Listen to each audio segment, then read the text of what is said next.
5 signs na mababa ang financial IQ mo. Una is lagi kang kapos sa pera.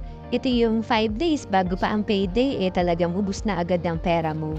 And then pamalawa, umaasa ka sa utang pag kinapos. Ito yung dahil nga wala kang emergency fund or wala kang ipon.